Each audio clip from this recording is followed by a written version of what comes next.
মাধবপুর নামক ছোট্ট এক গ্রামের কোণে এক ছোট্ট কুঁড়ে ঘরে এক অন্ধ লোক তার ৩ কন্যাকে নিয়ে বসবাস করত। তার স্ত্রী বহু বছর আগে মৃত্যুবরণ করে। বড় মেয়ের নাম ছিল মিতা, মেজো মেয়ের নাম ছিল রীতা। তারা দুজন সারাদিন সাজগোজ নিয়ে ব্যস্ত থাকতো। ছোট মেয়ের নাম ছিল গীতা, সে একা সমস্ত সংসার কষ্টে চালাতো।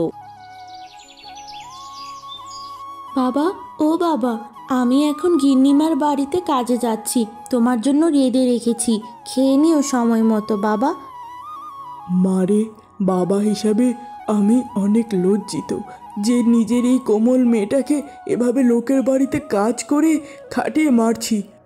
ওরম করে বলো না গো বাবা, তুমি তো আজীবন অনেক কিছু করলে। তোমার এই দুঃসময় তোমার পাশে যদি দাঁড়াতে না পারি তাহলে কেমন মেয়ে হলাম বাবা। আমি তবে যাই বাবা, দেরি হয়ে যাচ্ছে আমার। ঠিক আছে রে মা। শোন না মা, আমার বাতের ব্যথাটা অনেক বেড়েছে, আমার জন্য কিছু ওষুধ নিয়ে আসিস মা। ও তাই বুঝি? ঠিক আছে বাবা, তোমার বাতের ব্যথার জন্য আমি ওষুধ নিয়ে আসবো। কি রে গীতা, ইদানিং কাজে তুই এত দেরি করে আসিস কেন? গিন্নিমা তো ভীষণ বকাবকি করে।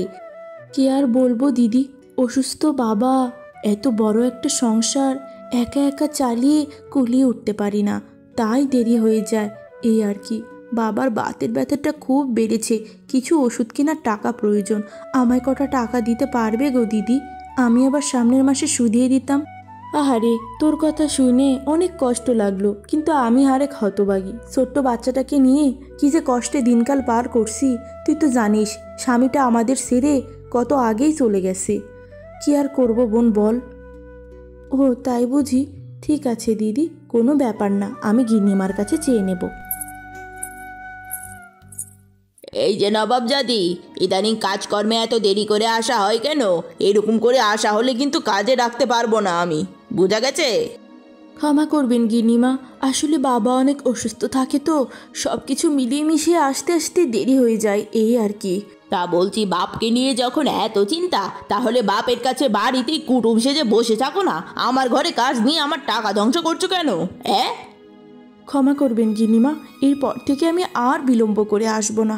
তা বলছিলাম, আমার বাবা ভীষণ অসুস্থ, ওষুধ কেনার জন্য কিছু টাকা প্রয়োজন। সামনের মাসের বেতন থেকে কিছু টাকা আমায় একটু দেওয়া যাবে গিন্নিমা?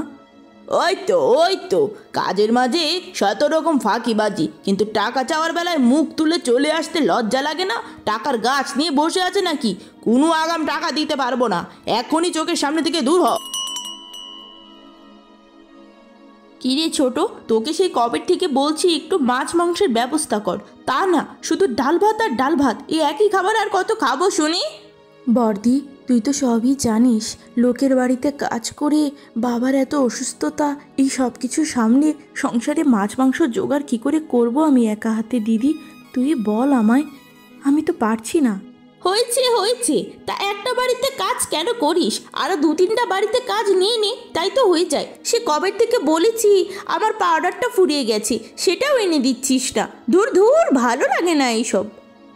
দিদি, আমি একা হাতে এত কিছু কি করে সামলাবো? এক কাজ কর না, তোরা একটু ২-১টা বাড়িতে কাজ নে, ৩ বোন মিলে কামাই করলে সংসারটা তো ভালোভাবে চলে যায়, তাই না? তোদেরকে তো আগেও বলেছি, তোরা তো শুনিস না আমার কথা। কি? তুই কি বললি? তুই আমাদেরকে কাজ করতে বললি? তোর জায়গা কোথায় আর আমাদের জায়গা কোথায়? তুই কাজ করে খেতে পারিস, কিন্তু আমরা পারবো না, আমাদের সুন্দর হাত নষ্ট হয়ে যাবে, বুঝেছিস তুই? ২ টাকা রোজগার করে সংসারে দিস বলে তোর এত ঘ্যাম বেড়ে গেছে যে তুই আমাদের কাজের কথা বলিস? আমার ভুল হয়ে গেছে বর্দি, আমার ভুল হয়ে গেছে মেজদি, আমি আর কোনো দিন তোদের কাজের কথা বলবো না। আমি একা যা পারি তাই করে তোদের খাওয়াবো। এ কি, একটা থালিতে অল্প কিছু খাবার পড়ে আছে, এছাড়া তো আর কোনো খাবার নেই। যাকগে, দুপুরে আমার আর খাওয়া হবে না, এটা বাবাকে গিয়ে খাওয়াতে হবে। দেখেছিস বর্দি, ছোট সাহস দিন দিন কতটুক বেড়ে গেছে যে আমাদেরকে কাজের কথা বললো। সাহস দেখে আমি অবাক। যেমন সাহস দেখিয়েছি ঠিক তেমন শিক্ষা দিয়েছি, বেশি করে খাবার খেয়ে এসেছি, এখন দুপুরে না খেয়ে থাকুক, বুঝুক পেটের জ্বালা কেমন। হ্যাঁ রে, আমিও বেশি করে খেয়েছি, জানি হতচ্ছাড়িটা খেতে না পায়। তবে আর যাই হোক, ওর হাতের ডালটা আজকে সেই স্বাদ হয়েছিল না রে দিদি, বল? রাখ রাখ, ওর হাতের আবার স্বাদের খাবার। দুধ, এই আয় তো, এখন একটু বিশ্রাম করি, বিকালে উঠতে হবে। বাবা, অনেক বেলা হয়ে গিয়েছে, আসো দুজনে মিলে একসাথে খেয়ে নি, ভীষণ ক্ষুধা পেয়েছে আমার বাবা। মারে, আজকেও তোর দিদিরা তোকে অনেক কথা শুনিয়েছে, তাই না? আর আমি এইসব মুখ বুঝে সহ্য করছি। ওহো বাবা, বড় দিদিরা থাকলে ওরকম কথা শোনায়, ওসব নিয়ে তুমি ভেবো না তো। তুমি একটু খাও বাবা কষ্ট করে, আজও ডাল ভাত বাবা, ঠিক আছে? বেশি কষ্ট হবে না তো তোমার বাবা? না রে মা, তোর হাতের মজার ডাল আর সাথে কাগজি লেবু, আর কি চাই?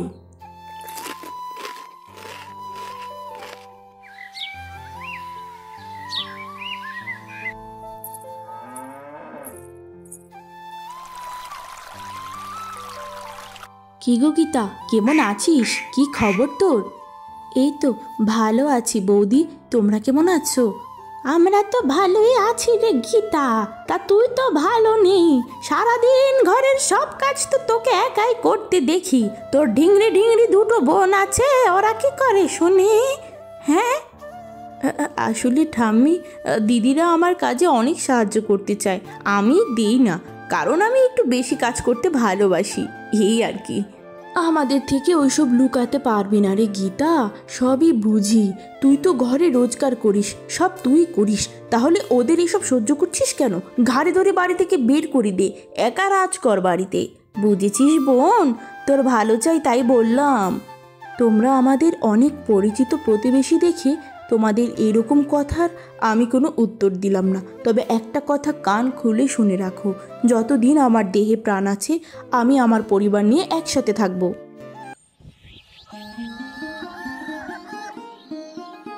ও বাবা গো, মরে গেলাম গো, ওরে বাবা, ও বাবা, কি হয়েছে তোমার? শরীরটা খারাপ লাগছে বুঝি? ও বাবা বলো। তোকে তো বলেইছিলাম রে মা, বাতের ব্যথাটা অনেক বেড়েছে। মনে হচ্ছে মরেই যাবো এই ব্যথায়। ওষুধ তো আনলি না রে মা। বাবা গো, আজকে রাতের মতো একটু কষ্ট করো, আমি কালকের মাঝে ঠিক তোমার ওষুধের একটা ব্যবস্থা করে নেব বাবা।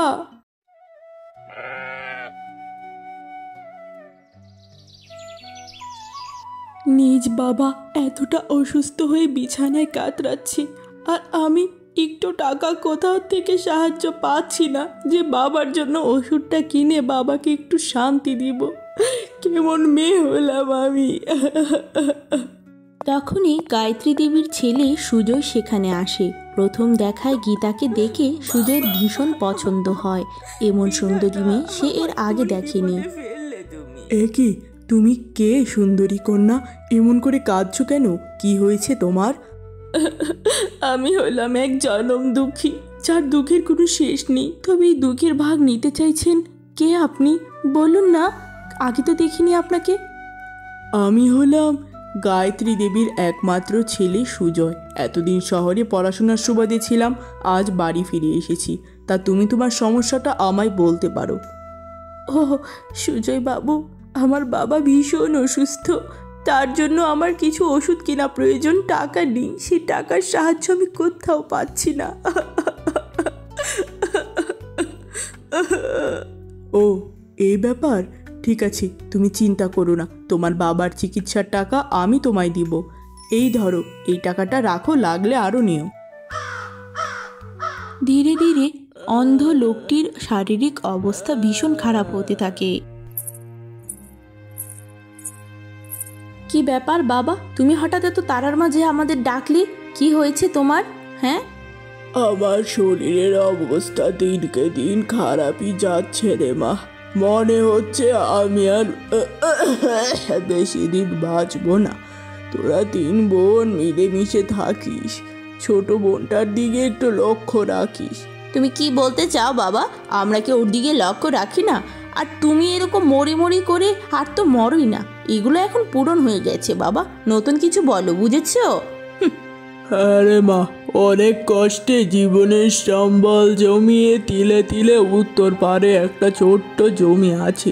ওই জমিটা তোরা 3 বোন ভাগাভাগি করে সমান করে নিস। তোরা 3 জন মিলেমিশে থাকিস রে মা, আলাদা হোস না কোনো দিন। হ্যাঁ, কোন জায়গায় 1 ছটাক জমি রেখেছো, ওটার মাঝে আবার 3-3টা ভাগ করতে বলছো?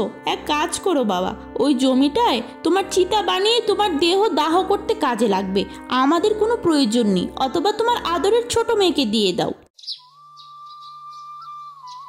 অবশেষে এত বছর পড়ালেখার পর বাড়ি ফিরেছিস, এবার ধুমধাম করে তোর বিয়েটা দেব বাবা। ওই পাশের গ্রামের মস্ত বড় বণিকের একমাত্র মেয়ের সাথে তোর বিয়ে দিব ভাবছি। বিয়েতে বণিক অনেক পণ দিবে আমাদের, বুঝেছিস? লাভেই লাভ। আহ মা, আমি তো কেবলমাত্র বাড়িতে আসলাম, কিছুদিন ঘুরি ফিরি, এরপর না হয় বিয়ে নিয়ে কথাবার্তা বলো। এত তারা কিসের মা? বুঝি না আমি এইসব তোমার। কে রে বাবা সুজয়, ওরম ভাবে কথা বলছিস কেন? তোর কি আবার শহরে নিজের কোনো পছন্দ আছে নাকি? ওহো মা, তুমি সবসময় এত ভুল বোঝো কেন? ওরকম কিছু নয় মা, তুমি যাকে বলবে আমি তাকেই বিয়ে করব, ঠিক আছে? ও বাবা, দিদিদের কথায় কিছু মনে করো না, ওরা অন্তর থেকে তোমায় ভীষণ ভালোবাসে বাবা। না রে মা, কিচ্ছু মনে করিনি। বাপ হয়ে মেয়েদের কোনো দিন সুখে রাখতে পারিনি। মেয়েরা তো ওসব বলবেই। ওই উত্তর পাড়ের জমিটা তোর হাতে দিয়ে গেলাম রে মা। শরীরের অবস্থা খুবই খারাপ হচ্ছে, মনে হচ্ছে এ যাত্রায় আর বাঁচতে পারবো না, তোদের আর দেখতে পারবো না। বাবা, বাবা গো, তুমি আমায় ছেড়ে কেন চলে গেলে বাবা? দিদি, এবার তোরা খুশি হয়েছিস তো? কালকে বাবাকে কতটা কষ্ট দিয়ে কথা বললি। তোরা যদি এই সংসারে একটু রোজগার করে আমায় সাহায্য করতি, তাহলে হয়তো আমার বাবাকে আমি চিকিৎসা করে সুস্থ করে তুলতে পারতাম। কিরে, তুই আবারও আমাদেরকে কাজ করার কথা বলছিস? যে যাওয়ার সে তো চলেই যাবে, সেটার জন্য তুই এভাবে আমাদের দোষ দিতে পারিস না, বুঝেছিস? তুই এখন থেকে বেশি বেশি কাজ করে আমাদের খাওয়াবি। আমি এখন আর কেন কাজ করব? যার জন্য কাজ করতাম সেই তো আর বেঁচে নেই। আমি আর একটি কাজও করতে পারবো না। তোদের পথ তোরা দেখে নে দিদি, আমি এভাবেই দিন কাটিয়ে দিব। কি রে গীতা, তুই নিজে আমাদের রোজগার করে খাওয়াস বলে তুই সবসময় আমাদের কাজ নিয়ে এভাবে খোঁটা দিতে পারিস না। আমরাও কাজ করে খেলে তোর চেয়ে ভালো রোজগার করব, বুঝেছিস? লাগবে না তোর কাজ আমাদের। কি যুগ এলো, তোমাদের বাবা তোমাদের সামনে মরে লাশ হয়ে আছে আর তোমরা ঝগড়াঝাটিতে লেগে আছো।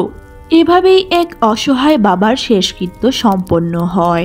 বাবার মৃত্যুতে গীতা একেবারেই ভেঙে পড়ে। সে সারা দিন বাবা মায়ের ছবির সামনে বসে কান্নাকাটি করত। সে আর কাজ করত না।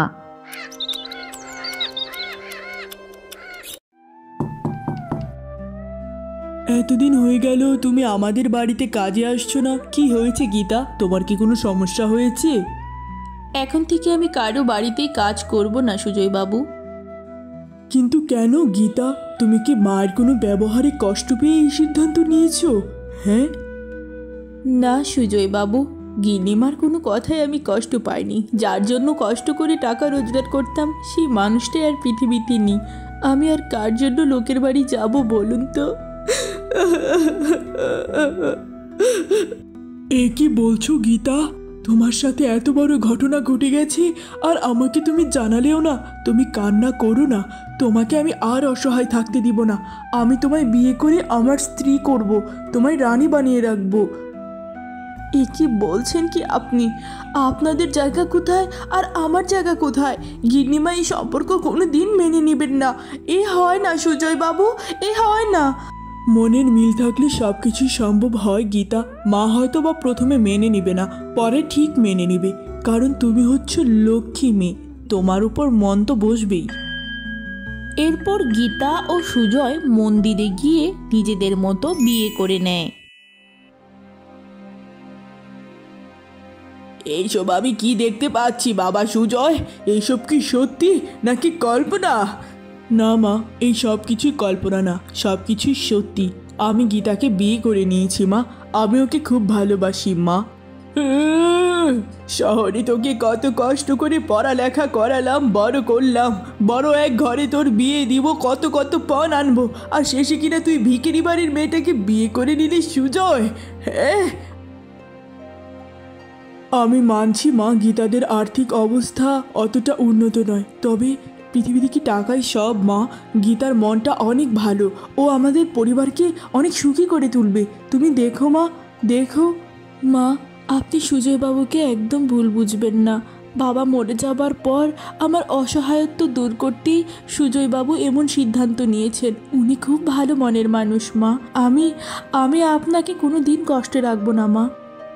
কয়দিন আগে আমার বাড়িতে কাজ করে আমায় গিন্নিমা, মালকিন এইসব বলে ডাকতি, আর আজ আমায় সরাসরি মা বলে ডাকছিস? তোর সাহস তো কম না। আমার ছেলে তোকে বউ হিসাবে মেনে নিয়েছে, আমি কোনোদিন মানবো না, বুঝেছিস ভিখারি? কি গো, সকালে নাস্তা তৈরি করেছো? আগে আগে ক্ষমা করবেন মালকিন, অনেক কাজের চাপে নাস্তা এখনো তৈরি করতে পারিনি। আমি এক্ষুনি করে দিচ্ছি। না না না, তুমি যেটা করছো সেটাতেই থাকো, আমি নাস্তা তৈরি করে নিচ্ছি, কোনো ব্যাপার না। এ কি মালকিন, আপনি কাজে হাত দিবেন কেন? আমিও তো এককালে তোমাদের মতোই সাধারণ মানুষ ছিলাম, আজ বড়লোক বাড়ির বউ হয়ে গেছি বলে সেই জিনিস ভুলে গেলে হবে বলো? এরপর গীতা তার শাশুড়ির জন্য নাস্তা নিয়ে যায়। এই যে মা, নিন আপনার নাস্তা, সকাল থেকে কিছুই খাননি, এবার একটু খেয়ে নিন, অসুস্থ হয়ে যাবেন তো আপনি মা। তোকে না আমি একদিন বলেছি তুই আমাকে মা বলে ডাকবি না, তারপরেও কেন তোর ওই অপয়া মুখ দিয়ে আমায় মা বলে ডাকিস? বড়লোক বাড়ির বউ হওয়ার খুব শখ, তাই না? দূর হ আমার চোখের সামনে থেকে, ভিখিরির মেয়ে। ঠিক আছে, আমি আপনাকে আর কোনো দিন মা বলে ডাকবো না। দয়া করে খাবারটি খেয়ে নিন, খাবারের সাথে রাগ করতে নেই, খেয়ে নিন। খাবার খাওয়াতে এসেছিস, কে জানে খাবারের মাঝে বিষ টিস মিশিয়ে রেখেছিস কিনা। খাবো না তোর খাবার আমি, তোরই খাবার তুই নিজেই খেয়ে নে, সর সর। কি ব্যাপার বউ, তোমার মুখটা ওরম পানসে দেখাচ্ছে কেন? কি হয়েছে তোমার? তোমায় তো আমি বারবার বলেছিলাম আমায় বিয়ে করো না, মা এই বিয়েটা কোনোভাবেই মেনে নিবে না। এখনও এত অশান্তি, আমার ভালো লাগছে না, ভালো লাগছে না এইসব আমার। আপাতত কিছুদিন কষ্ট সহ্য করো, মা একদিন ঠিক নিজের ভুল বুঝে তোমায় মেনে নিবে, আমি তোমায় বলছি। সে একদিনটা কবে আসবে সুজয়বাবু? এসব আমার আর ভালো লাগছে না। দেখলি বর্দি, ছোট আমাদের সামনে কেমন ভোলাবালা সেজে থাকতো, ও তো একটা ছুপারুস্তম বের হলো, কেমন বড়লোক বাড়ির বউ হয়ে গেল, আর আমরা ছোট্ট কুটিরেই থেকে গেলাম। দিদি, এই ছিল আমাদের কপালে? হ্যাঁ বল না দিদি, ও দিদি। কি আর বলবো বল, সবই আমাদের ভাগ্যের দোষ। আমরা এত সুন্দরী হয়েও অত বড়লোক বাড়ির বউ হতে পারলাম না, আর ও কি না ওরকম বাড়িতে গিয়ে কেমন রাজত্ব করছে।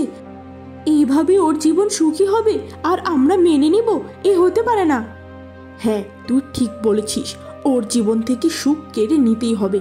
কাল সকালেই যাব আমরা ওর শ্বশুর বাড়িতে। আরে বর্দি, মেজদি, তোরা হঠাৎ এখানে কি মনে করে?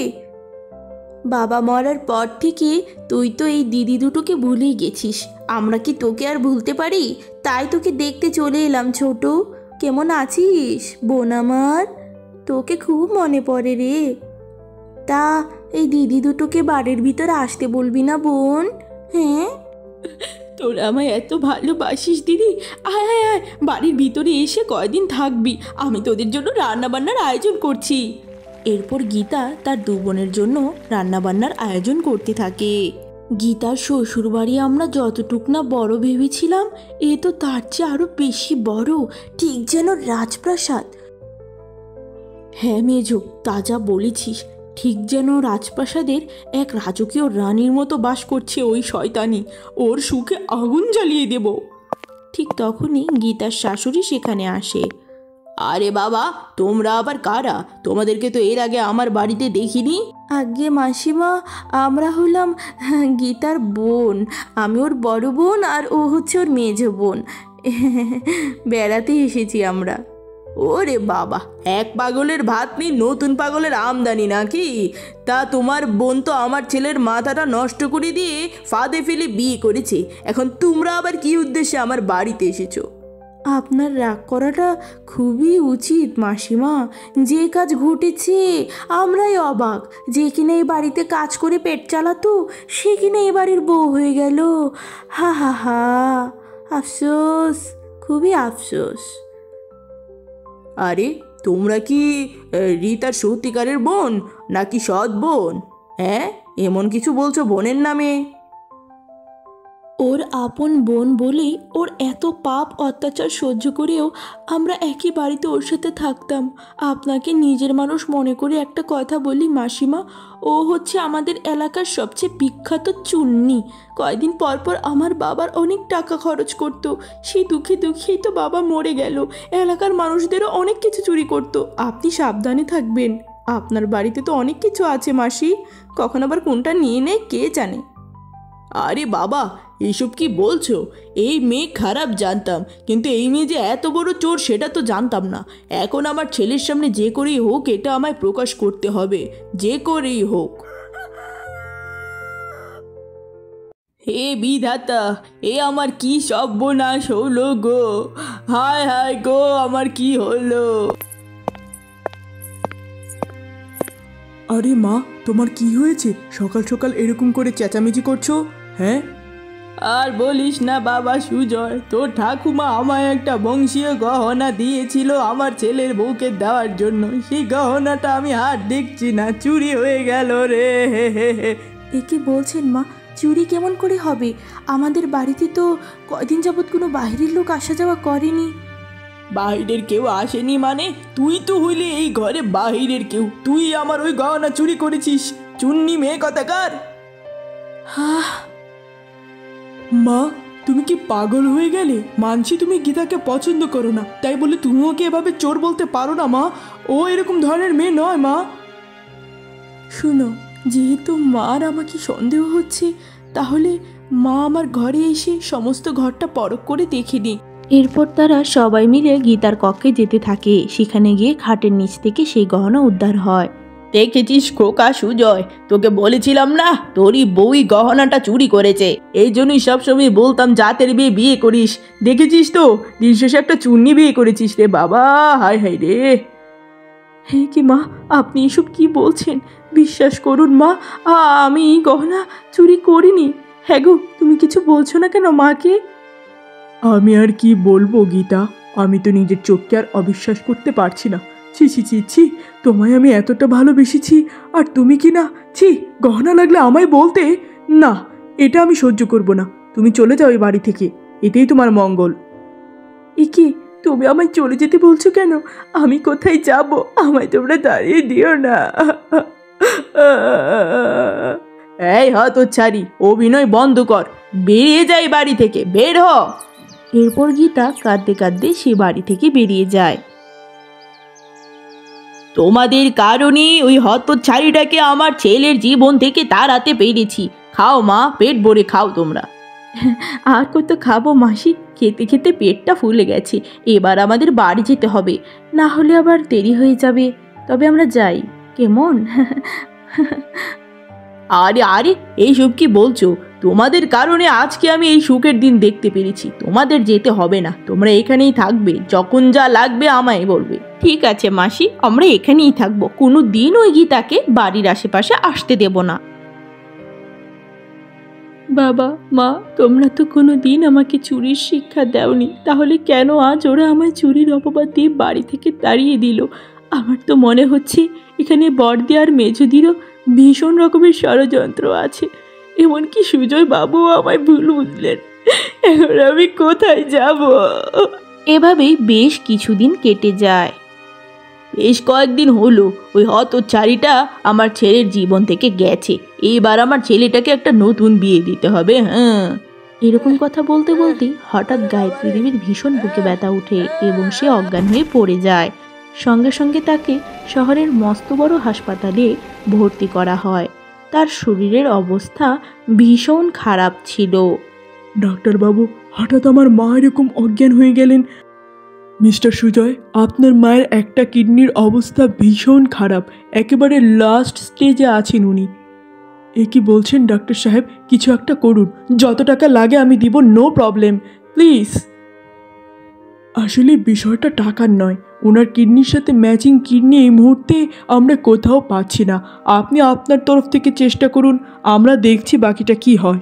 সুজয় সব দিকে সাহায্য চেয়েও তার মায়ের জন্য কোনো কিডনি জোগাড় করতে না পেরে কান্নায় ভেঙে পড়ে।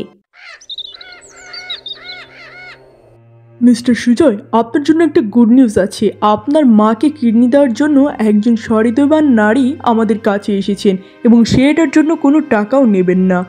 সো ডোন্ট ওয়ারি, ওকে? এ কি বলছেন ডাক্তার? কে সেই নারী যে আমার মাকে এত বড় হেল্প করবেন এবং বিনিময়ে কোনো টাকাও নেবেন না? আমি কি তার সাথে মিট করতে পারি ডাক্তার? শিওর শিওর, ওনাকে একটু পরে ওটিতে নেওয়া হবে। উনি হচ্ছেন হসপিটাল রুম 201-এ বসে আছে, আপনি ওখানে গিয়ে ওনার সাথে মিট করে নিন। এ কি গীতা, তুমি এখানে? হ্যাঁ সুজয় বাবু, আমি এখানে। আপনার মায়ের এত বড় বিপদ আপনি আমায় পর ভেবে জানালেন না ঠিকই, কিন্তু আমি দূরে থাকতে পারিনি, তাই ছুটে চলে এসেছি খবর পাওয়া মাত্রই। কিন্তু আমার মা আর আমি তো তোমাকে বাড়ি থেকে তাড়িয়ে দিয়েছিলাম। ওসব কথা ছাড়ুন না সুজয় বাবু, আপনারা আমার সাথে কি করেছিলেন ওসব দিয়ে আমার কিছু যায় আসে না। মেয়ে হয়ে মায়ের বিপদে একটু পাশে দাঁড়াতে চাই। আমার কাজ ফুরিয়ে গেলে আমি আবার আমার বাড়িতে চলে যাব, আমায় করতে দিন। এভাবেই গীতা তার শাশুড়ির জন্য তার একটি কিডনি নিঃস্বার্থভাবে বিলিয়ে দেয়।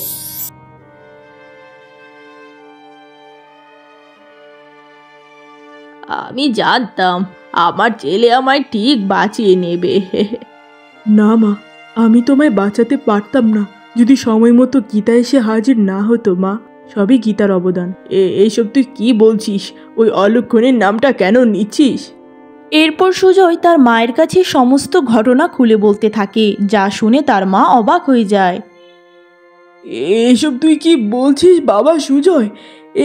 এই বৌমাকে আমি কত কষ্ট দিয়েছি, আর এই বৌমা আজকে আমায় কিডনি দিয়ে দিল। হা বিধাতা, এই বৌমার সাথে যে আমি অনেক বড় অন্যায় করেছি। এই কথা বলে সে তার ছেলের কাছে সমস্ত ঘটনা খুলে বলে। আমার শাশুড়ির আপন না হয় আমি ছিলাম না, কিন্তু তোরা তো আমার আপন দিদি ছিলি। তোরা আমার শাশুড়ির মনে এত বড় মিথ্যে বিষ কি করে ঢেলে দিতে পারলি? তোরা সত্যি আমার আপন দিদি তো?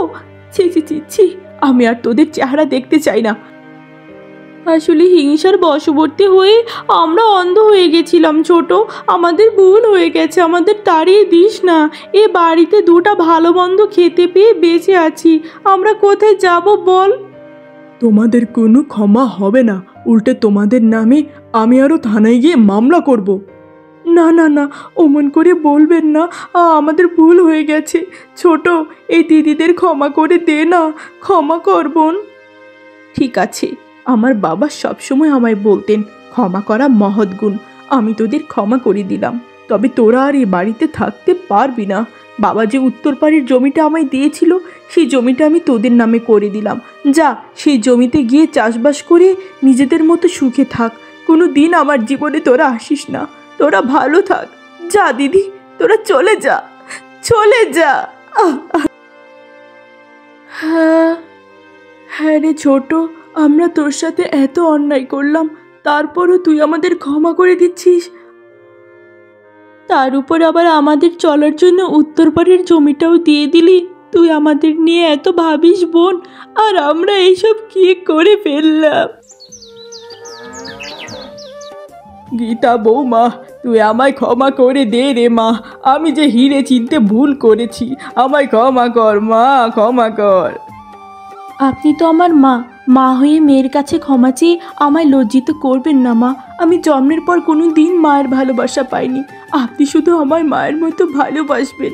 এভাবেই আমি জীবনের সব দুঃখ ভুলে যাব মা।